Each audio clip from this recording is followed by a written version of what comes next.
And welcome back to another On Coaching with Magness and Marcus. I'm Steve Magness, the Deputy Director of High Performance West, coach at University of Houston, joined by my good friend, colleague, John Marcus of High Performance West. John, it's post-NCAA cross country, and we are back to talk about something. Oh, we're back to talk about what the people want. Hey, if you want something, shout out to Steve on Twitter. Shout out to me starting December 1st. I'll be back online. The blackout period is going to be over. I know it'll be exciting to some. Thanks to everyone in person who's reached out and been like, hey, man, where'd you go? Well, I just pressed the pause button, man. You know, a lot of other tweets out there to take in. So shout out to Steve before December 1st or me. I'll be back to answer your questions so we can know exactly what the people want, but I think people want to know about what we're talking about today. All right. Today we're going to talk about something very interesting. It's called fatal flaws. So, dum. This should have been like a Halloween episode. I know. Dun. Dun, dun, dun. What is your flaw? Yeah. We're gonna get real today. Fatal flaws. So what in the world do we mean by that? Well, everybody from top to bottom, from elite to high school, jogging around, walk on, everybody's got a weak point that I'll say prevents them from taking that next step or gets in the way of them performing to maybe their full potential. Because I hate to break it to you, but I don't think anybody ever reaches their 100% full potential. Even the best and the best. There's always something else that could be done, can be figured out. So we're going to talk about, maybe give you a couple of examples of what those flaws might look like, and you know, what do you do to maybe overcome your own flaws or those of your athletes? I think it's important, too, to contrast fatal flaws with weaknesses, because I feel like weaknesses are skills that are yet to be developed. A lot of times we say, oh, here's my weakness. And, well, if you've never practiced a certain skill or had exposure to a certain way of doing things, and this can be for any athlete in any sport or any person, right? You can't call it a fatal flaw. This came about, this idea for this topic. Steve and I were talking. I was talking with some other coaches, too, about recruiting. And, you know, the recruitment process, high school coaches or, you know, support soon-to-be college athletes on, and the process that a college coach looks for in a high school athlete. And even, you know, when Steve and I work with post-collegiate athletes in our recruitment process, less and less and less now am I worried or focused and centrating on how fast, how many accolades, how many achievements someone has. More and more and more what the hard knocks of life have taught me, or what we call experience, is that we need to clearly identify and articulate someone's potential fatal flaw. And more than anything, that's a self-imposed obstacle or some type of burden or hindrance on their development trajectory. It can be physical, right? It can be biomechanical, potentially. It can be emotional, or more often than not, it's actually psychological or comes out of the coping world. And how do we cope with certain things, or how do we interpret reality? And this is not a knock on any athlete, but it's also spurred from Steve and I reading The Laws of Human Nature by Robert Greene, you know, that very thick new book that came out, which is brilliant. And I know we talked about last episode as well. But just saying there's certain characteristics or traits that are highly expressed if you're attuned and looking for them, that can give you a cue and a pointer. Now, fatal flaw is not nearly something that's cemented and set in stone and is unchangeable in most people. I think it's a little bit more malleable. For some, it might be cemented, and it's just the way they are wired, so to speak. But I think in the recruiting process, it's really easy to get swayed and to fall in love with the positives of somebody. Even dating, you name it, right? Anytime you're meeting someone new, it's always easy to look at the benefits, but not necessarily the costs of engaging in that new relationship. And this is where if you're clear about certain fatal flaws, and we're going to specifically talk about, coaching in the distance world from a psychological and physical standpoint, then you know what you're up against. So it will hopefully be something that when you get down the road, you're not frustrated or at a loss for words or actions or programs or processes to address those flaws, because you identify them in your onboarding or in your recruitment process, instead of getting blindsided and be like, I don't know how to, guide or help or assist this person because I feel like this is a brand new thing that's been expressed, when it's actually been something that a burden they've been carrying with them their life until that point. Yeah. So how, I'm just thinking this over live on podcast. How should we proceed here? Because there's a lot of things we could go over. We could look at identifying those flaws. We could look at how to decide whether it's something that is fixable or something that you can get through and get around, or if it's something like in the recruiting process it is just a no-go. Yeah. I mean, we can go the scientific model, right, which is reduce and pick out the things, or we can go with the Platonic model and we can say, what's ideal? What is the ideal abstract at the highest level possible? And then what's the gap between the ideal and that person? So you tell me, Steve, I'll let you pick science or philosophy path. Oh gosh. Well, I am the science guy. So I think we're going to reduce and then we can come around to the ideal at the end.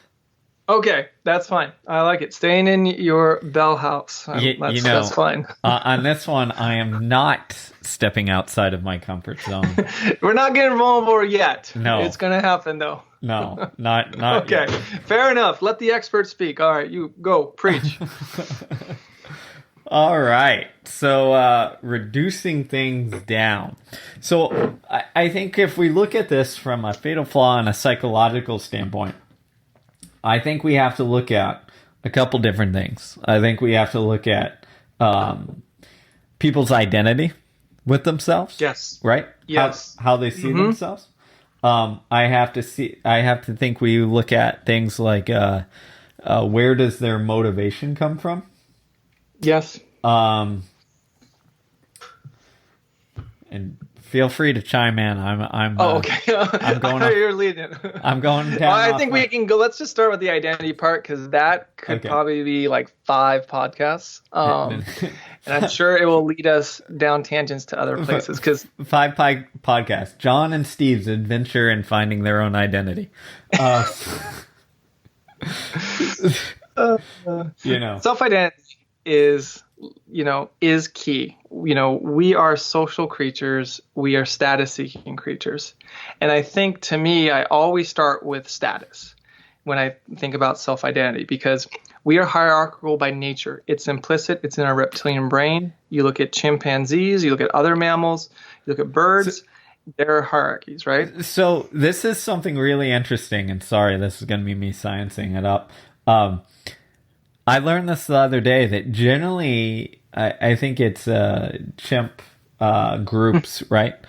Their leader, quote unquote, leader only lasts on average 3 years, and then they get overthrown.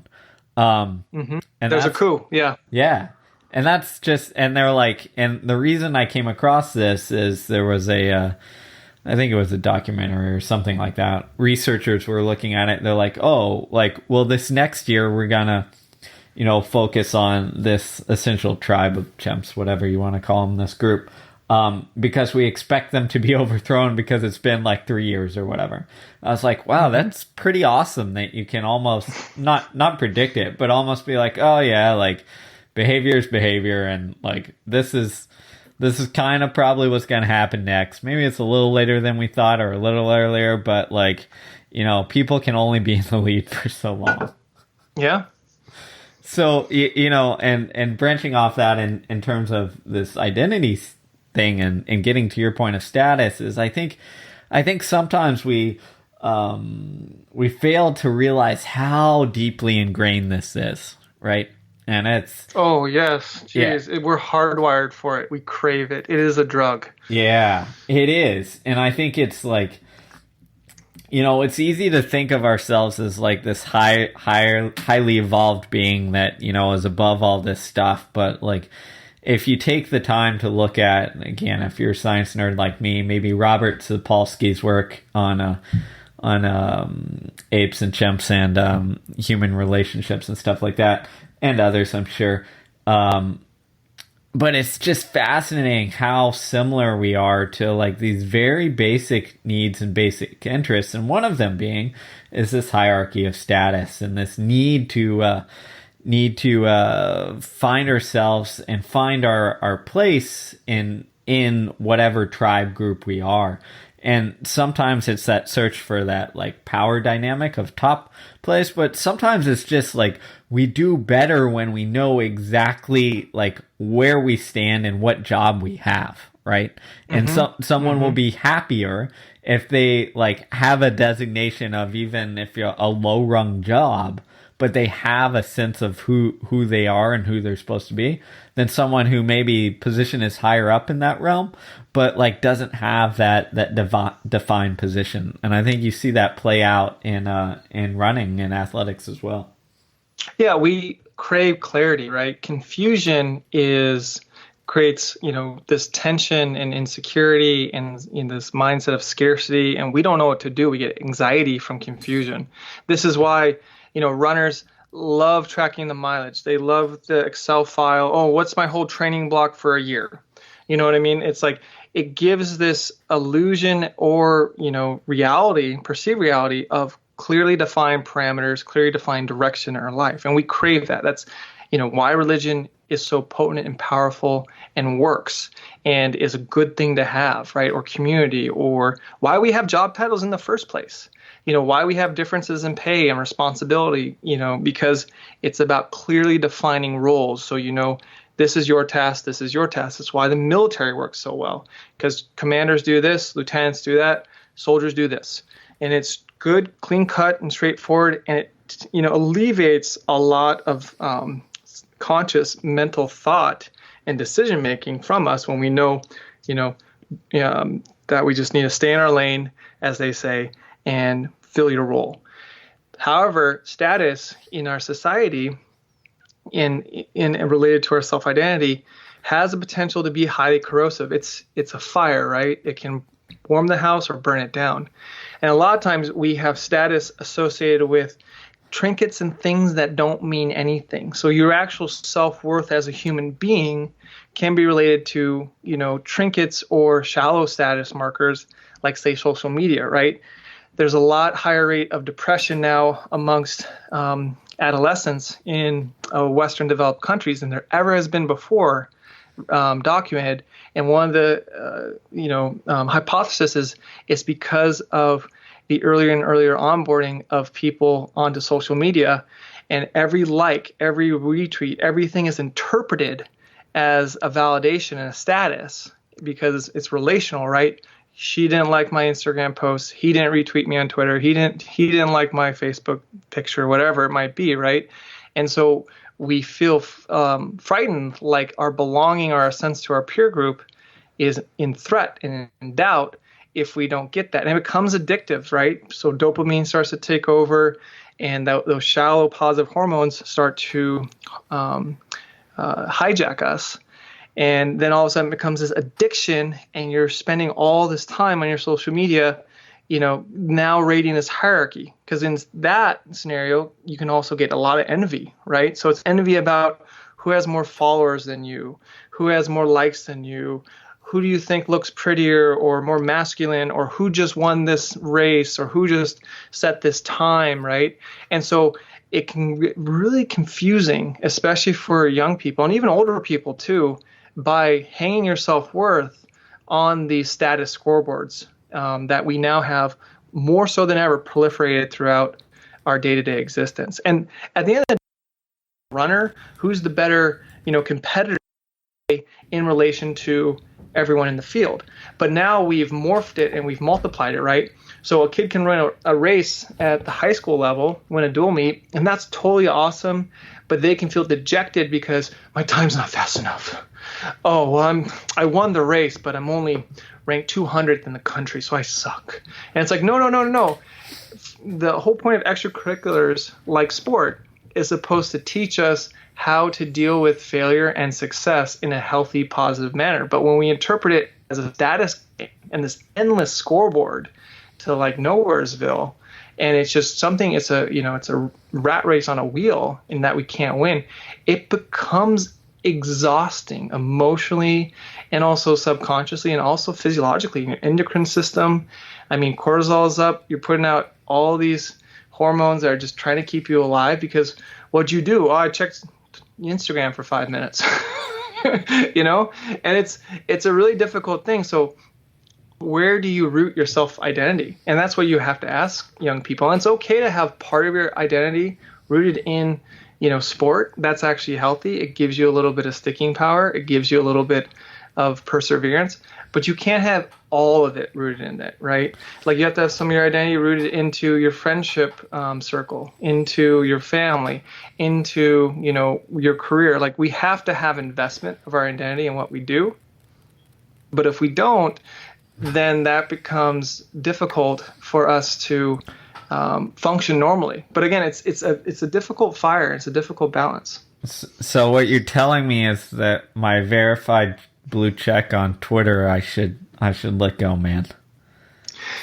Dude, quick aside. Okay, so I went on my Twitter. Okay, sorry, it's a little rant, but I went on my Twitter sabbatical here, and I went on Instagram. No social media, no answering emails. Like I just went dark, except for like text, phone calls. Okay, thanks. In that time, I read 40 books. Like, so instead of going on my phone to check my Twitter and mindlessly, I just went on my Kindle. And oh my gosh, my productivity and what I have to say and what I've learned just went up about 5-fold. In some ways it was great.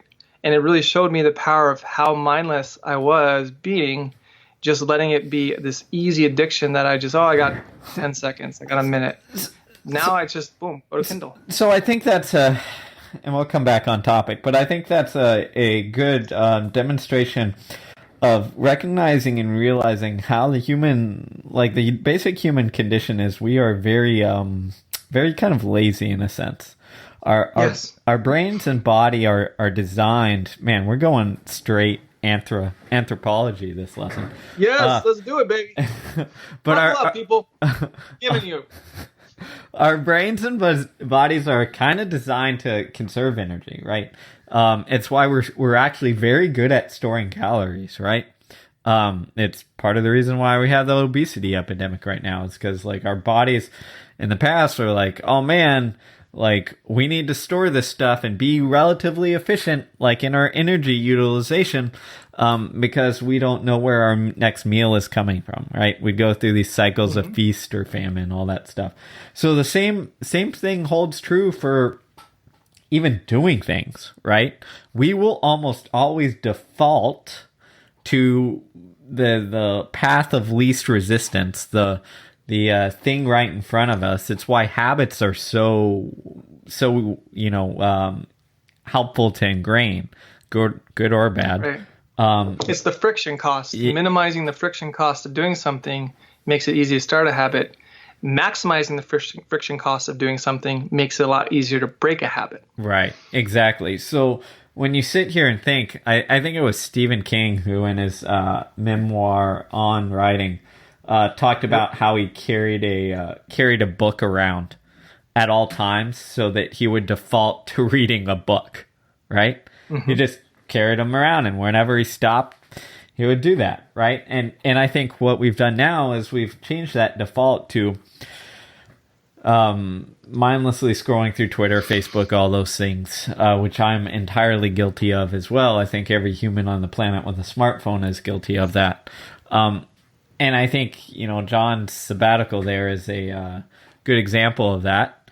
And I think it's just worth being mindful over what you're defaulting to, because what you're defaulting to can determines largely what you do with your time, because quite honestly, most of our time is spent defaulting to something, right? If you looked at our productivity, even on jobs, right? I remember there was a study a couple years ago that showed like on an 8-hour workday, maybe we get like 2 hours of actual work done. Like at best 3. Yeah. At best 3. Yeah, like, so we default to doing stuff non-productively, right? And if you can make that non-productive stuff actually secretly productive, then you're winning the game, right?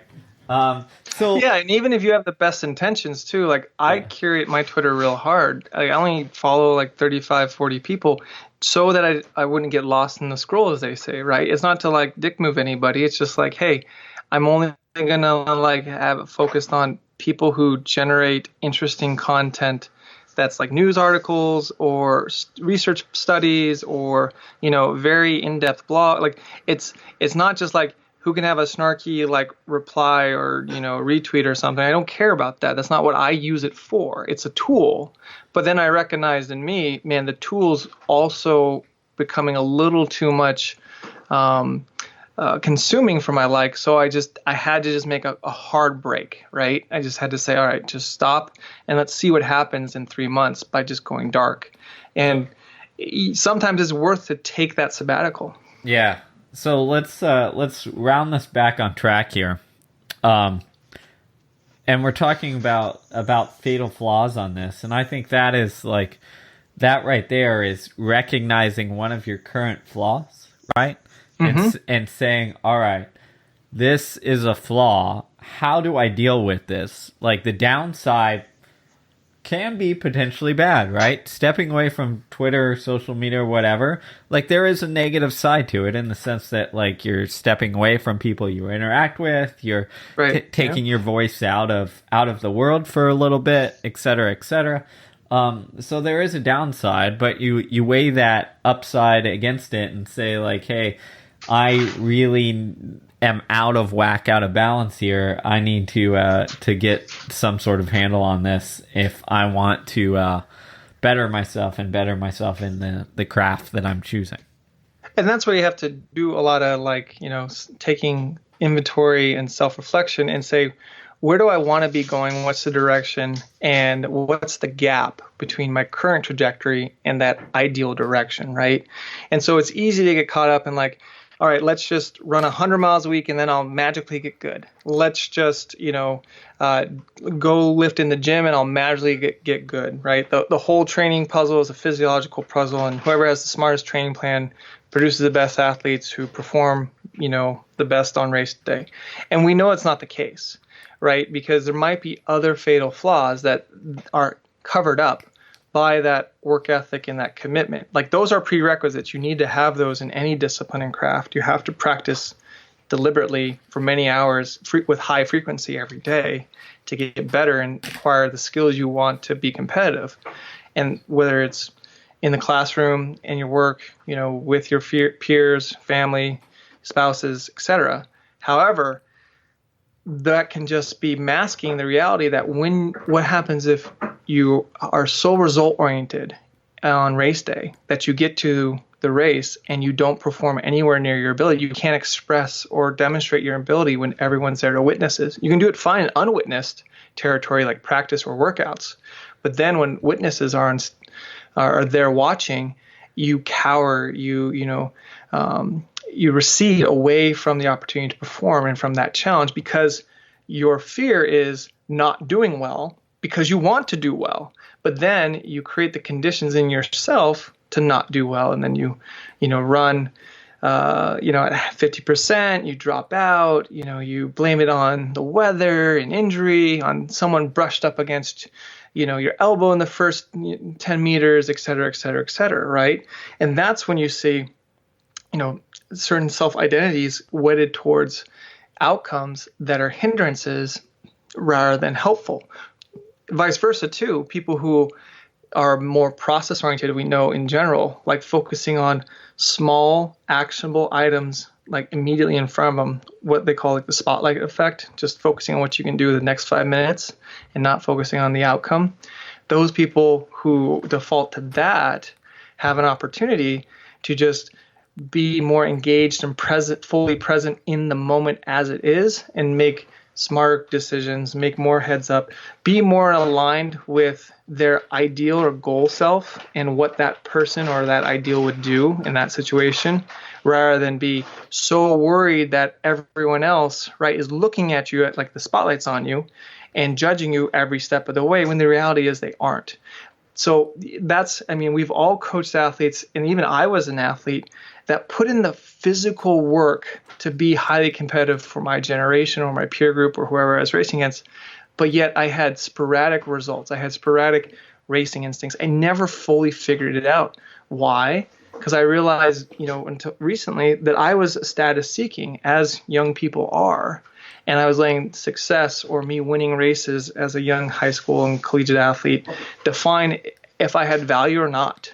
And which is completely perverted, because it shouldn't have been the case, but I wasn't aware of it. I didn't have one to mentors to intervene and tell me, hey, you're going down this path. You're wedding too much of your self-worth to these momentary outcomes that are going to evaporate once we all leave the building. And, it's just like, wow, yeah, you're right. But it took me such a long time to get to that, seeing that in myself now, and then also seeing it with younger athletes I coached many years ago, and even older athletes I've coached recently. It's not like you're a bad person, and no one is for that. It's a valid emotion, and it needs to be called out as valid, but it also needs to be called as a hindrance too, and something that no matter how much work you put in, how much desire and effort you want to do, if you have one of those things like uncontrollable race day anxiety, it's going to be a fatal flaw. In Amy Cuddy's book Presence, she offers an example of someone who had performance anxiety going on stage and giving, I forget if it was a talk or singing or some type of performance, and she had this nervous tension and anxiety, but what that performer did astutely was shift it to excitement. And it was a drip by drip, day by day, performance by performance. I usually feel nervous and I mess up or I don't perform to my level of ability on the stage. But then she said, oh, well, maybe I'm excited. Maybe I'm like, oh, this is going to be exciting. And slowly she was able to shift how she interpreted those feelings from negative and bad and depressive to enthusiastic, exciting, elevating, can't wait to do it, enabling. And those things I think are important to identify when you have enough data points or you've been working with someone long enough to say, why are they imposing barriers on themselves on performance day when they're crushing it in practice, when they care, when they're doing all the little things right, but then they're not seeing the tangible results or outcomes for all their effort and getting super frustrated, dilapidated, jaded, disappointment, and just pulling their hair out, and so are you, trying to help them become their biggest, boldest self on the day of performance. Yeah, and I've been there as well in that status-seeking thing. I think the thing to emphasize here is that that's a natural reaction. And that we're not saying, like, you're never going to be free from wanting, like, these symbols of status. But I think what it is understanding what direction and what importance you're giving them, and like directing your own status in the right way, right? So as a coach, since our topic is fatal flaws, what do we mean by status and fatal flaws? Well, it's someone who puts too much emphasis and ties too much of their self-worth or their identity to, the results out on the track, right? And that gets in the way from them making the jumps to the next level, because how does that get in the way? Well, if your judgment of success or failure of yourself depends on if you run fast or slow, then what happens is you start getting almost this fear of failure of racing, right? The goal stops becoming executing the task at hand to the best of your ability. The task becomes almost playing what I call, you start playing prevent defense to make sure that you don't fail and can at least walk away feeling like, okay, like I didn't succeed, but I wasn't a total failure. And that often occurs once someone intertwines their identity and what they do to a high degree.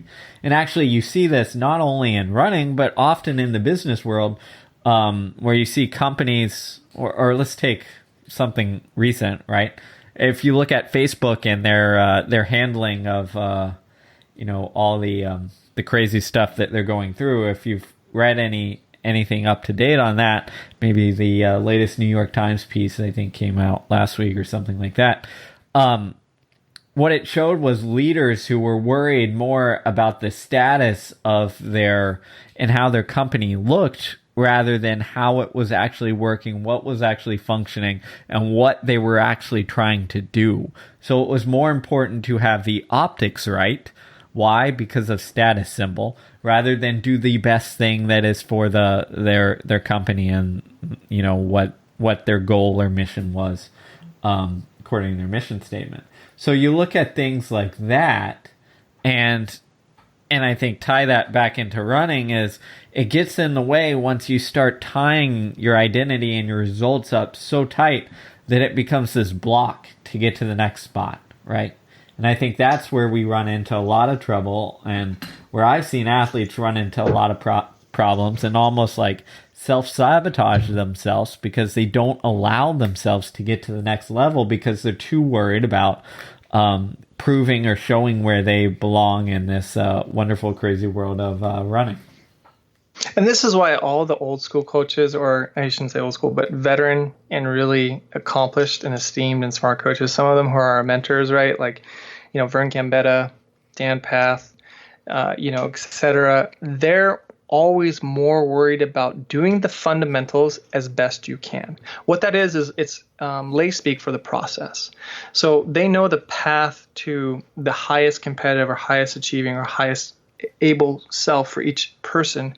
The vehicle is the fundamentals, and honing that ability, honing that acumen to be able to do those skills at a very, very quick, rapid, but efficient level. And this is why I say Dan Path and Altus and Stu McMillan, all those guys start day one with the basics, day one with the fundamentals. Who also does this? Nick Saban at Alabama. Think about it. They recruit some of the best football players out there. Day one, fundamentals. Here's how to block. Here's how to throw. Day one. They don't even let freshmen play except in really rare circumstances, because they need to build the fundamentals up right so that when they're in the crossfire of a football game, going at 1,000,000 miles an hour and like interpreting multiple variables through their perception, they can make quick decisions in rapid succession.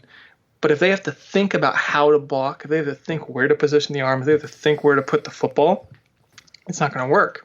And, you hear a lot of coaches be like, oh, yeah, no, don't you work on biomechanics? Don't you do that? Well, again, it's like it goes back to mastery of craft and that principle, right? And that's where, if you reframe what status is it about winning trophies? Is it about winning All-American? Is it about setting school records? Is it about, and you reframe it to, it's about, and I saw this quote from Michael Johnson recently, who talked about a stroke he had. He's like, I went back in my Olympic mindset recovering from my stroke. And all I did was focus on the best I could do that day's session, and then just getting better and better every day. And the vehicle to get better and better every day, to fully recover almost from his stroke, where he was immobile for several days, to where he's near total functioning, walking, talking, being normal. He just focused on bring the best I can do today for this session. No more, no less. And it might not be as good as yesterday, and it might not be as good as tomorrow, but this is the best I got right now.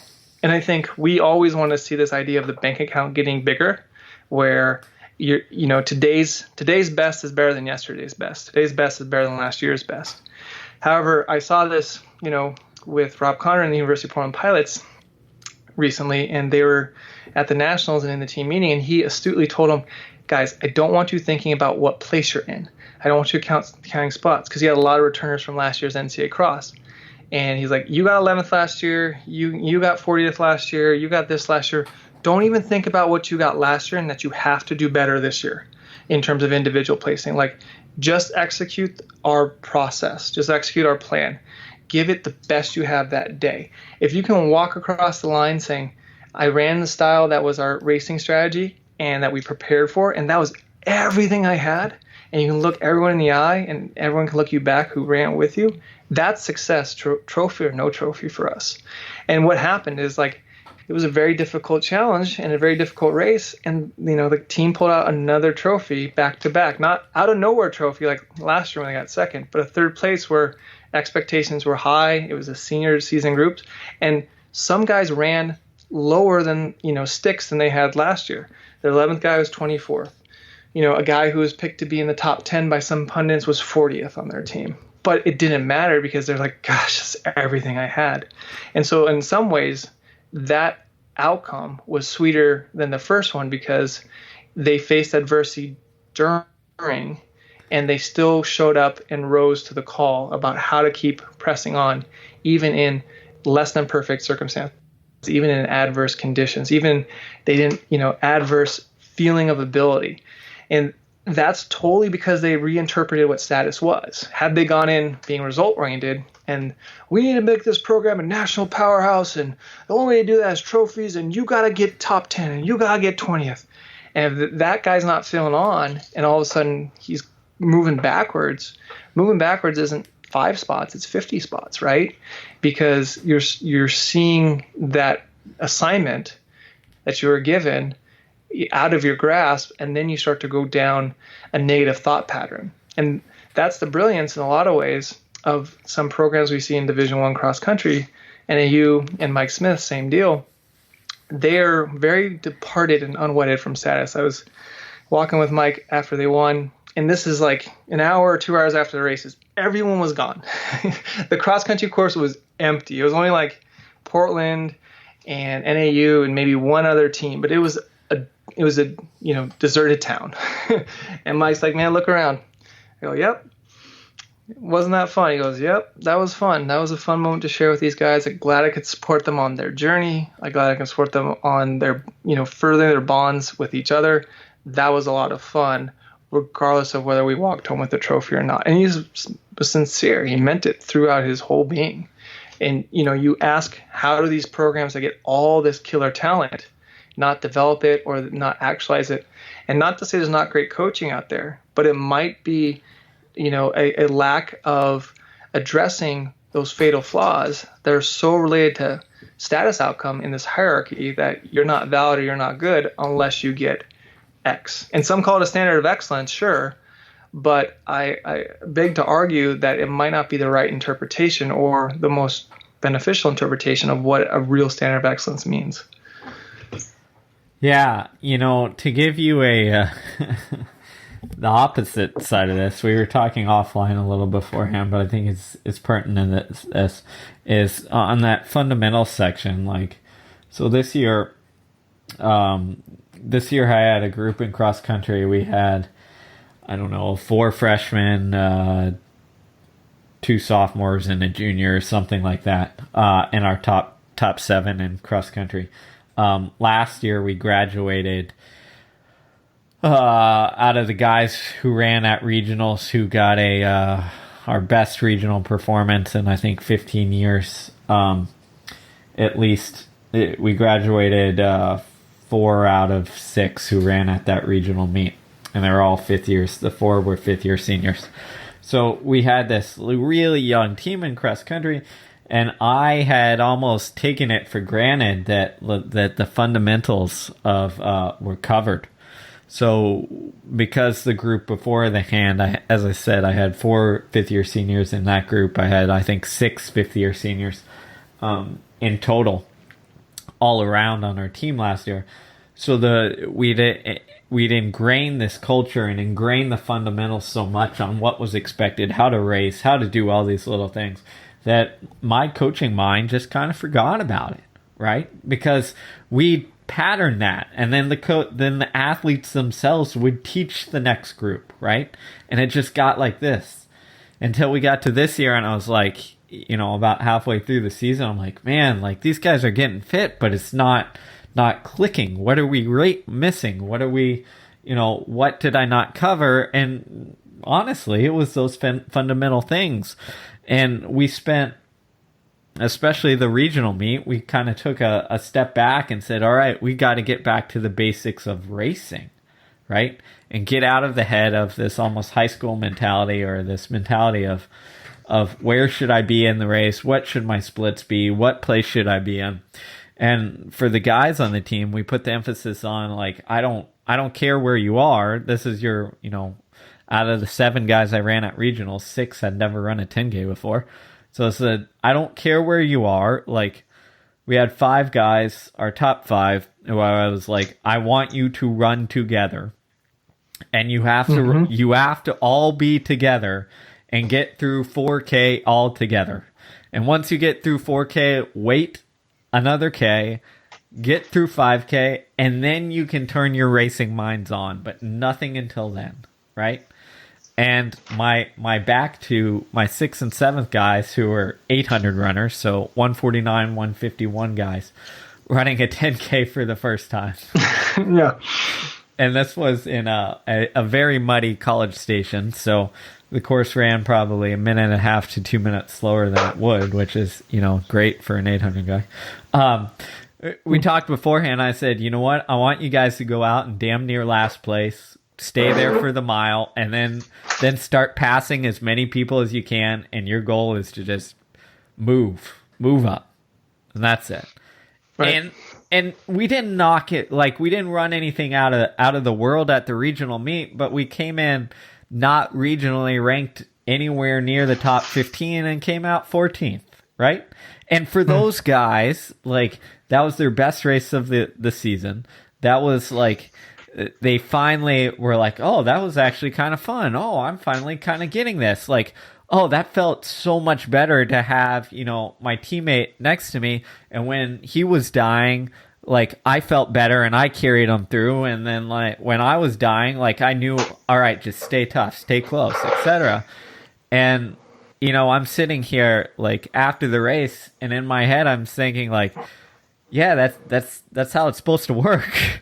But yeah. we never fully addressed this until, like, I came to this realization that, like, hey, these are a bunch of guys who, well, they might have been really successful in high school and run some pretty solid track times and shown some pretty good fitness. Like, they don't have the fundamentals, especially of college racing yet.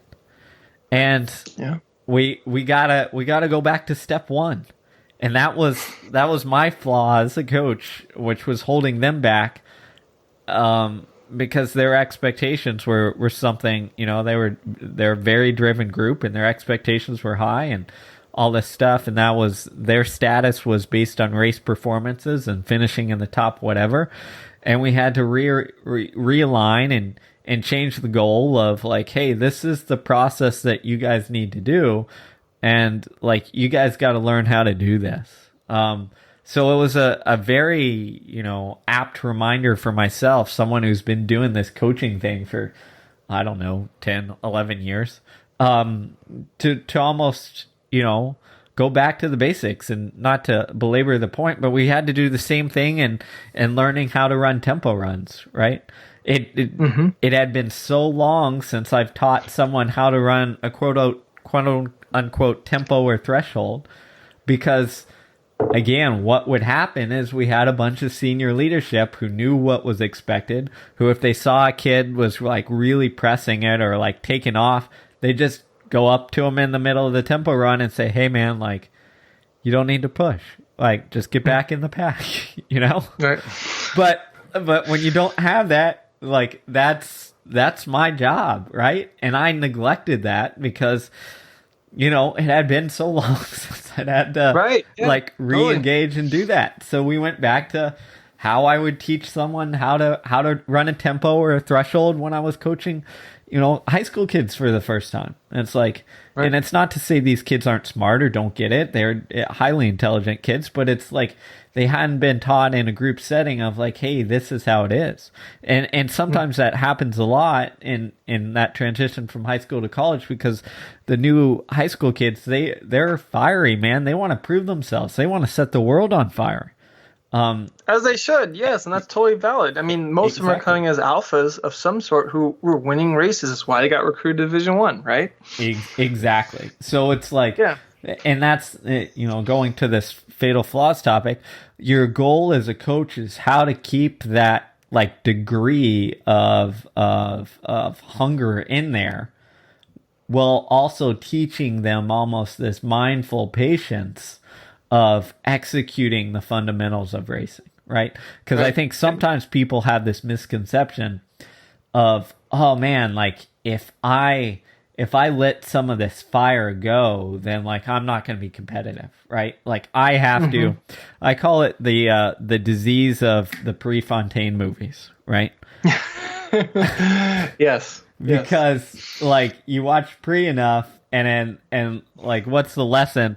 Like, oh man, I got to be tougher than everybody. I got to go like put my foot down and go balls to the wall, and if I don't do that, like I'm not tough. I'm not like Pre, et cetera, et cetera. Well, part of that is awesome because you're like, oh man, I got a gamer, I got a kid who like really wants to go for it and has the motivation. But part of this is reality in the sense that like that is great and grand in TV land, but in actual racing, it takes this patience of doling out that toughness, quote unquote, to over the entirety of a race, right? It's knowing when to be tough in a race and when to be aggressive and when to be engaged, rather than saying, hey, I'm going to go run a 10K and I'm going to go out and hang on until I can't, and this is the best way to race. Yeah, and quick aside on that Pre thing, like that's also was a deep social contract Pre made with himself. He told himself, I think, after his last high school race that he lost, whether it was cross country sophomore year or something, I'm never going to lose again. I hate that feeling. And we also know, right, loss aversion, much more powerful motivator than gain potential. So he held on to the feeling that he hated the most, which stemmed from losing, which probably stemmed from this lack of identity or this questioning of his own validity as a human being, whatever. And he's a good case study of someone who was able to use loss aversion and this feeling of the negative to spur him on to do things that didn't feel palatable or particularly appetizing or pleasing during the moment, because he didn't want to experience and go down that deep, dark path that he hated so much, which he called losing. But also know his great quote of, to not give your best is to sacrifice the gift. And that's really where you can take some solace in, is like, sacrificing the gift is the opportunity you have of the ability to focus and centrate and become your powerful self and do the work, the prerequisite work that's required, that's demanded of it. That's a whole different game. Most people just take the shallow, I'm going to be like Pre and just go do it, and it doesn't work out, next week or for 2 weeks or 2 races, and I got to quit. No, because Pre, at the same time, too, you got to give it to him. He trained his butt off at such a higher threshold with such higher frequency than anyone else. He never missed a day. He never got hurt. He wouldn't allow it because he made that social contract with himself.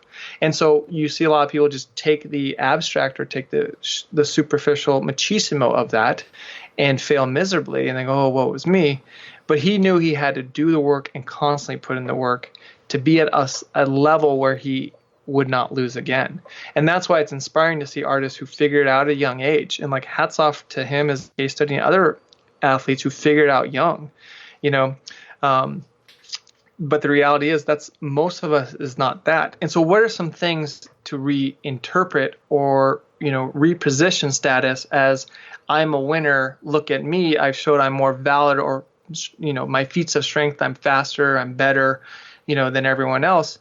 And I think we can draw a lot from Pat Riley when he was with the Los Angeles Lakers in something that he called career best average, right?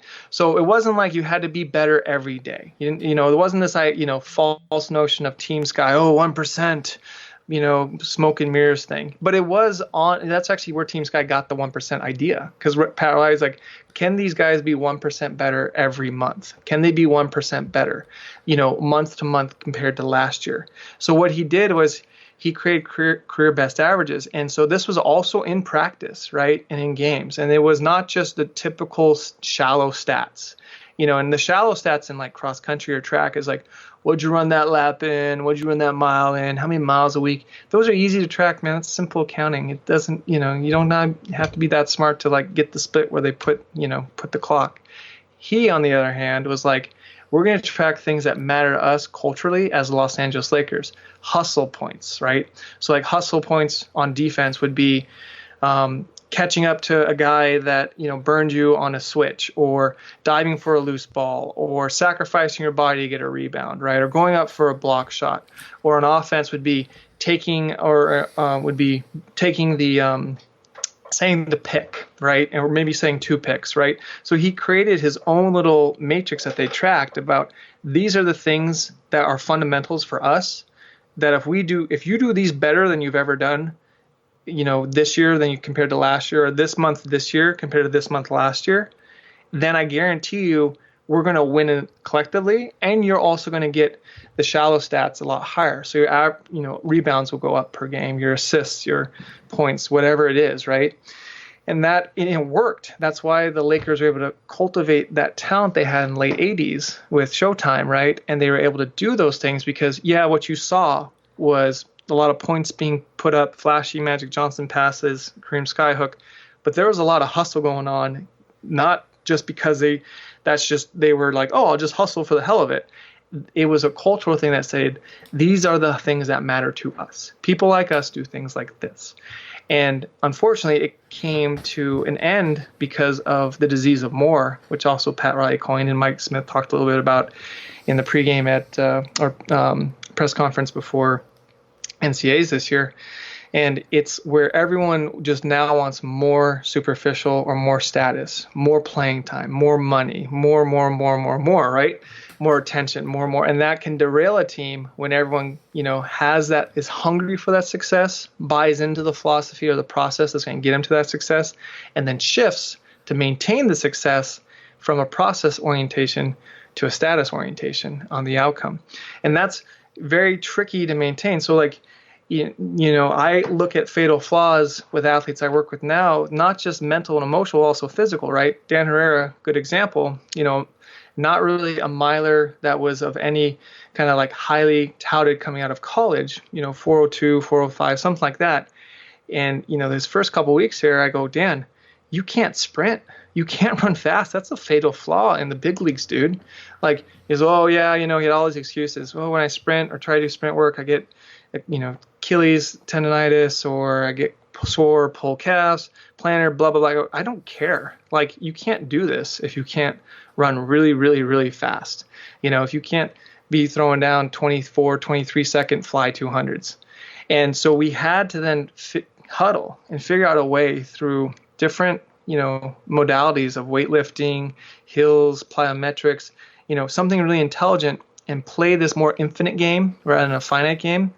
To reference James Carson's book again, that also Simon Sinek has made a little bit more popular and has a forthcoming book